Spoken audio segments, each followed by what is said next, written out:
வணக்கம். நேர்களை நீங்கள் இணைந்திருப்பது இலங்கையின் முதல் தர செய்தி வழங்குனரான நியூஸ் ஃபர்ஸ்டின் மதிய நேர பிரதான செய்தி அறிக்கைகளுடன் உங்களுடன் இணைந்திருக்கும் நான் லாஸ்லியா மரியநேசன். முதலில் இன்றைய தலைப்புச் செய்திகள். முறிகள் கொடுக்கல் வாங்கல் தொடர்பில் விசாரணை மேற்கொள்ளும் ஜனாதிபதி ஆணைக்குழுவில் நேற்று பல்வேறு முக்கிய விடயங்கள் உறுதி செய்யப்பட்டன.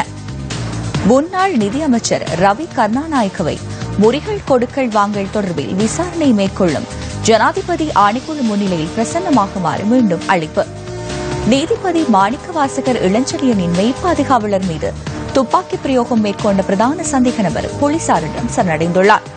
இந்தியாவின் 14வது குடியரசுத் தலைவராக ராம்நாத் கோவிந்த் பதவியேற்றுள்ளார்.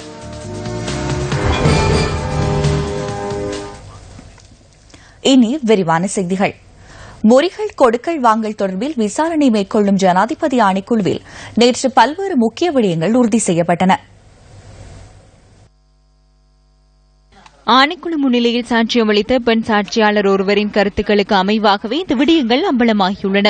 தமது வீட்டை வாடகைக்கு பெற்றுக்கொண்ட அர்ஜுன் அலோசியஸ் தொலைபேசியில் தொடர்பு கொண்டு வீட்டை வாங்குவது தொடர்பிலான உடன்படிக்கையை அளிக்குமாறு கேட்டுக் கொண்டதாக சாட்சியாளர் தெரிவித்திருந்தார். தம்மிடமிருந்த உடன்படிக்கையையும் அளித்ததாக அர்ஜுன் அலோசியஸ் தொலைபேசியூடாக தெரிவித்தார் என சாட்சியாளர் ஆணைக்குழு முன்னிலையில் கூறியிருந்தார். சாட்சியமளித்த பெண்ணுக்கு சொந்தமான வீட்டை அர்ஜுன் அலோசியஸ் சார்பாக வால்டன் ரோ நிறுவனம் கையெழுத்திட்டு பெற்றுக் கொண்டிருந்தது.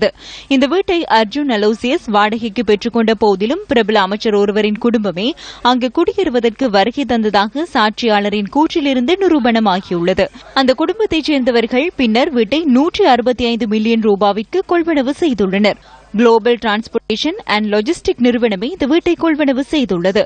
இந்த நிறுவனத்தின் பணிப்பாளர்களாக குறித்த பிரபல அமைச்சரின் மனைவி மற்றும் மகள் ஆகியோர் செயற்படுகின்றமை குறிப்பிடத்தக்கதாகும். முன்னாள் நிதியமைச்சர் ரவி கருணாநாயக்கவை முறிகள் கொடுக்கல் வாங்கல் தொடர்பில் விசாரணை மேற்கொள்ளும் ஜனாதிபதி ஆணைக்குழு முன்னிலையில் பிரசன்னமாகுமாறு மீண்டும் அழைப்பு விடுக்கப்பட்டுள்ளது. ஆணைக்குழு முன்னிலையில் ஆஜராகுமாறு கடந்த சனிக்கிழமையும் முன்னாள் நிதியமைச்சர் ரவி கருணாநாயக்கவிற்கு அறிவித்தல் விடுக்கப்பட்டிருந்தது. எனினும் இவ்வறிவித்தலின் பிரகாரம் ரவி கருணாநாயக்க ஆணைக்குழு முன்னிலையில் பிரசன்னமாகவில்லை என்பதுடன் அமைச்சருக்கு வேறு முக்கிய அலுவல்கள் இருப்பதால் ஆணைக்குழு முன் ஆஜராக முடியாத நிலை ஏற்பட்டுள்ளதாக அவரின் சட்டத்தரணிகள் நேற்று ஆணைக்குழுவிற்கு அறிவித்திருந்தனர். இதேவேளை முறிகள் கொடுக்கல் வாங்கல் தொடர்பில் விசாரணை மேற்கொள்ளும் ஜனாதிபதி ஆணைக்குழுவின் பதவிக்காலத்தை மேலும் 3 மாதங்களால் நீடிக்க தீர்மானிக்கப்பட்டுள்ளது. இது தொடர்பான வர்த்தமானி அறிவித்தல் இன்று பிற்பகல் வெளியிடப்படும் என அரசு அச்சக அதிபதி தெரிவித்துள்ளார். முறிகள் கொடுக்கல் வாங்கல் தொடர்பான விசாரணைகளை மேற்கொள்ளும் ஜனாதிபதி ஆணைக்குழுவின் பதவிக்காலம் இம்மாதம் 27ஆம் தேதியுடன் முடிவடைகின்றமை குறிப்பிடத்தக்கது. நீதிபதிகள் மற்றும் சட்டமா அதிபர் திணைக்கள அதிகாரிகளுக்கு விசேட பாதுகாப்பு வழங்குவதற்கு நீதியமைச்சு தீர்மானித்துள்ளது. மாணவி சிவலோகநாதன் வித்யா கூட்டு வன்புணர்வு படுகொலை வழக்கை விசாரிக்கும் மூவரடங்கிய நீதிபதிகள் குழாமின் உறுப்பினரான நீதிபதி மாணிக்க வாசகர் இளஞ்செழியனின் மெய்ப்பாதுகாவலரான போலீஸ் உத்தியோகத்தர் துப்பாக்கி பிரயோகத்தில் உயிரிழந்த சம்பவத்தை தொடர்ந்து இந்த நடவடிக்கை எடுக்கப்பட்டுள்ளது. பாதுகாப்பு ஏற்பாடுகள் தொடர்பில் சட்டம் மற்றும் ஒழுங்கு அமைச்சின் செயலாளரிடம் நேற்று மாலை எழுத்துமூல கோரிக்கை ஒன்றை விடுத்துள்ளதாக நீதியமைச்சின் செயலாளர் பத்மஸ்ரீ ஜெயமான குறிப்பிட்டார். இதற்கமைய மேல் நீதிமன்ற நீதிபதிகள், நீதவான்கள், மாவட்ட நீதவான்கள், தொழில் நியாயாதிக்க சபைகளின் நீதிவான்களுக்கு விசேட பாதுகாப்பு வழங்குமாறு கோரிக்கை விடுக்கப்பட்டுள்ளதாக நீதியமைச்சின் செயலாளர் தெரிவித்தார். இதுதவிர நீதிமன்ற தொகுதிகளின் பாதுகாப்பையும் பலப்படுத்துமாறு சட்டம் மற்றும் ஒழுங்கு அமைச்சின் செயலாளரிடம் கேட்டுக் கொள்ளப்பட்டுள்ளது. நல்லூரில் யாழ்மேல் நீதிமன்ற நீதிபதி மாணிக்கவாசகர் இளஞ்செழியனின் மெய்ப்பாதுகாவலர் மீது துப்பாக்கி பிரயோகம் மேற்கொண்ட பிரதான சந்தேக நபர் இன்று காலை போலீசாரிடம் சரணடைந்துள்ளதாக போலீஸ் ஊடக பேச்சாளர் போலீஸ் அத்தியட்சகர் ருவன் குணசேகர தெரிவித்துள்ளார். சந்தேக நபர் யாழ்ப்பாணம் போலீஸ் நிலையத்தில் இன்று காலரானதாக போலீஸ் ஊடக பேச்சாளர் குறிப்பிட்டார். இதனையடுத்து சந்தேக நபரை கைது செய்துள்ளதாகவும் போலீஸ் ஊடக பேச்சாளர் கூறினார். செல்வராசா ஜெயந்தன் என்ற 39 வயதான நபரே யாழ்ப்பாணம் போலீசாரிடம் சரணடைந்துள்ளார். துப்பாக்கி பிரயோகத்தில் உயிரிழந்த யாழ்மேல் நீதிமன்ற நீதிபதி மாணிக்கவாசகர் இளஞ்செழியனின் மெய்ப்பாதுகாவலரின் ஆத்ம சாந்தி வேண்டி யாழ்ப்பாணம் நல்லூரில் ஆத்ம சாந்தி பிரார்த்தனைகள் இடம்பெற்றது. நல்லூர் யாழ்ப்பாண இளைஞர் அமைப்புகளினால் ஏற்பாடு செய்யப்பட்டிருந்த இந்த பிரார்த்தனை நிகழ்வு குறித்த துப்பாக்கி சூடு இடம்பெற்ற பகுதியில் முன்னெடுக்கப்பட்டிருந்தது. நேற்று மாலை 6 மணி அளவில் இடம்பெற்ற இந்த ஆத்ம சாந்தி பிரார்த்தனை நிகழ்வுகளில் இளைஞர்கள், பொதுமக்கள் என பலரும் கலந்து கொண்டிருந்தனர். இதன்போது விளக்கு ஏற்றி அஞ்சலி செலுத்தப்பட்டது. இதேவேளை யாழ்ப்பாண பல்கலைக்கழகத்திலும் நேற்றைய தினம் ஆத்மசாந்தி பிரார்த்தனை நிகழ்வு இடம்பெற்றது. யாழ் பல்கலைக்கழக மாணவர் ஒன்றியத்தினால் ஏற்பாடு செய்யப்பட்டிருந்த இந்த அஞ்சலி நிகழ்வின் போது உயிரிழந்த போலீஸ் உத்தியோகத்தருக்கு மலர் தூவி அஞ்சலி செலுத்தப்பட்டது. நாடுபூராகவும் வைத்திய அதிகாரிகள் சங்கம் முன்னெடுத்துள்ள பணி பகிஷ்கரிப்பினால் நோயாளர்கள் பெரும் சிரமங்களை எதிர்நோக்கி வருகின்றனர். இன்று காலை 8 மணி முதல் பணி பகிஷ்கரிப்பில் ஈடுபடவுள்ளதாக அரச வைத்திய அதிகாரிகள் சங்கத்தின் ஊடக பேச்சாளர் டாக்டர் சம்பந்த ஆனந்த் நேற்று அறிவித்திருந்தார். இன்று காலை 8 மணி முதல் பணி பகிஷ்கரிப்பில் ஈடுபடவுள்ளதாக அரச வைத்திய அதிகாரிகள் சங்கத்தின் ஊடக பேச்சாளர் டாக்டர் சம்பந்த ஆனந்த் நேற்று அறிவித்திருந்தார். மருத்துவப்பீட மாணவர் ஒன்றிய ஏற்பாட்டாளரான ராயன்ஜாலத்தை மருத்துவப்பீட மாணவர் ஒன்றிய ஏற்பாட்டாளரை கைது செய்ய முற்பட்ட போது ஏற்பட்டிருந்த நிலைமை தொடர்பில் முறையான விசாரணை நடத்தப்பட வேண்டும் என்ற கோரிக்கையை முன்வைத்து அரசு வைத்திய அதிகாரிகள் சங்கம் பணி பகிஷ்கரிப்பில் ஈடுபட்டுள்ளது. எவ்வாறாயினும் மருத்துவப்பீட மாணவர் ஒன்றிய ஏற்பாட்டாளரை கைது செய்ய முற்பட்ட சந்தர்ப்பத்தில் தமது கடமைகளுக்கு சிலர் இடையூறு விளைவித்ததாக கொழும்பு குற்றத்தடுப்பு பிரிவினர் கொழும்பு நீதவான் நீதிமன்றத்திற்கு நேற்று அறிவித்திருந்தனர். இதேவேளை வைத்திய அதிகாரிகளின் பணி பகிஷ்கரிப்பிற்கு சுகாதார தொழிற்சங்கங்கள் பல அதிருப்தி தெரிவித்துள்ளன. தமக்கு பொருத்தமற்ற விடயங்களுக்காக பணி பகிஷ்கரிப்பில் ஈடுபடுவது தவறான செயலாகும் என தரப்படுத்தப்பட்ட வைத்திய அதிகாரிகள் சங்கத்தின் செயலாளர் டாக்டர் நிரோஷன் பிரேமரத்ன குறிப்பிட்டுள்ளார். அரச வைத்திய அதிகாரிகள் சங்கம் தொடர்ந்தும் பணி பகிஷ்கரிப்பு நடவடிக்கைகளை மேற்கொண்டு வருகின்ற நிலையில் கடந்த முறை தொடர் பணி பகிஷ்கரிப்பை அறிவித்த போதிலும் அது வெற்றியளிக்கவில்லை என அவர் சுட்டிக்காட்டினார். அரச வைத்திய அதிகாரிகள் சங்கம் இன்று முழு நாட்டிலும் கேலிக்குரிய ஒரு சங்கமாக மாறியுள்ளதாக தரப்படுத்தப்பட்ட வைத்திய அதிகாரிகள் சங்கத்தின் செயலாளர் தெரிவித்தார். அரசாங்கத்தை கவலைச் செய்வதனூடாக அடுத்து வரும் அரசாங்கத்தில் தங்களில் ஒருவருக்கு சுகாதார அமைச்சர் பதவியை பெற்றுக் கொள்ள முடியும் என்ற நப்பாசையில் இத்தகைய அடிப்படையற்ற பணி பகிஷ்கரிப்புகளை அரச வைத்திய அதிகாரிகள் சங்கம் முன்னெடுப்பதாக அவர் மேலும் தெரிவித்தார்.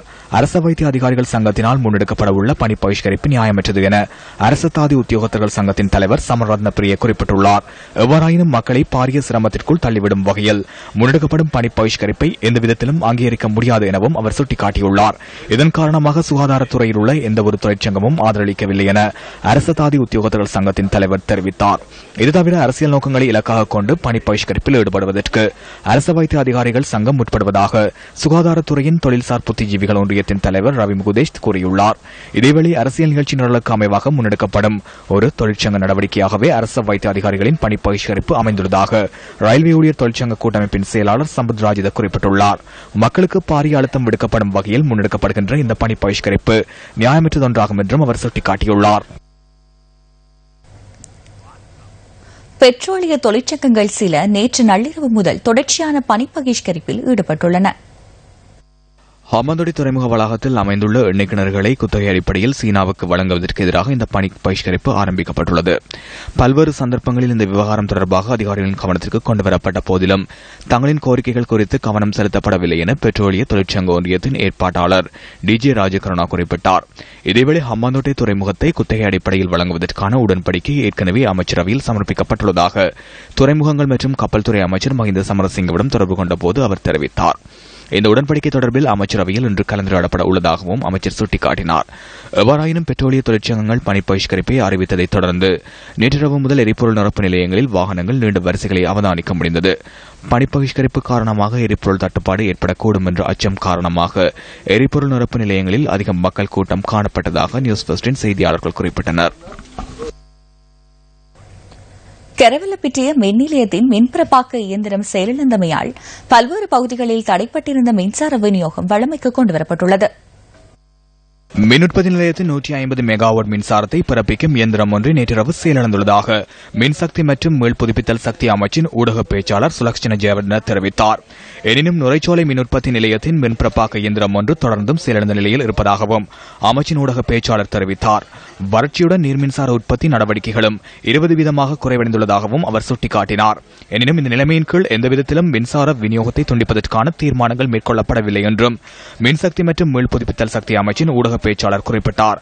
குறிப்பாக மாலை 6:30க்கும் இரவு 10:30க்கும் இடைப்பட்ட காலப்பகுதியில் மின்சாரத்தை மிகவும் சிக்கனமாக மின்சக்தி அமைச்சு மக்களிடம் கேட்டுக் கொண்டுள்ளது. மற்றொரு உள்நாட்டுச் செய்தி.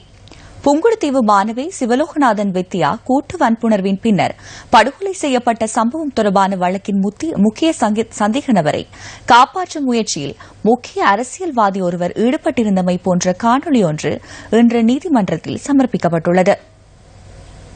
வித்யா படுகொலை வழக்கின் சந்தேக நபரை காப்பாற்றுவதற்காக முயற்சி மேற்கொண்டதாக அண்மையில் கைது செய்யப்பட்ட சிரேஷ்ட பிரதி போலீஸ் மாதிபர் லலித் ஜெயசிங்க ஊர்காவற்றுறை நீதவான் நீதிமன்றத்தில் நீதவான் AMM ரியால் முன்னிலையில் இன்று ஆஜர்படுத்தப்பட்டார்.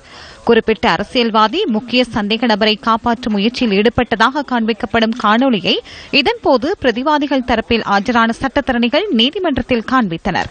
அத்துடன் குறிப்பிட்ட காணொலி அடங்கிய பென்டிரைவ் ஒன்றையும் பிரதிவாதிகள் தரப்பு சட்டத்தரணிகள் நீதிமன்றத்தில் சமர்ப்பித்தனர்.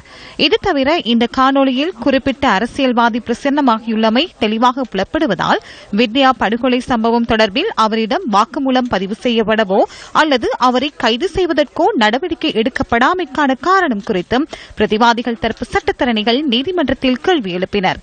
இதனையடுத்து பென்டிரைவ் ஆதாரமாக சமர்ப்பிக்கப்பட்ட காணொலியின் உண்மை தன்மை பற்றி ஆய்வு செய்து எதிர்வரும் 8ஆம் திகதி நீதிமன்றத்திற்கு அறிக்கை சமர்ப்பிக்குமாறு குற்றப்புலனாய்வு பிரிவினருக்கு நீதவான் உத்தரவிட்டார்.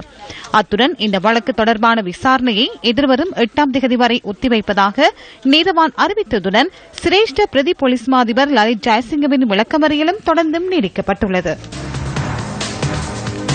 இத்துடன் எமது மதிய நேர பிரதான செய்தி அறிக்கை நிறைவடைகிறது. தொடர்ச்சியாக சக்தி டிவி வழங்கும் திரைப்படத்தோடு இணைந்திருங்கள். வணக்கம்.